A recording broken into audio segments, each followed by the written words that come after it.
seguro de um lado aqui, aí eu só mexo com ele. Tá bem preta pra caralho. Tá, não vai cair não. As bolsas. Eu tô filmando. Ah, tá falando? Beto Carreiro, caralho!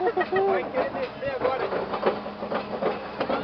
Finalmente! A gente veio pra Santa Catarina depois de semana chovendo pra caralho, alagando um planeta e de repente tá 30 graus. 11 horas de viagem de ônibus. 11 horas de viagem. A gente conseguiu um hotel com quarto quádruplo, de graça.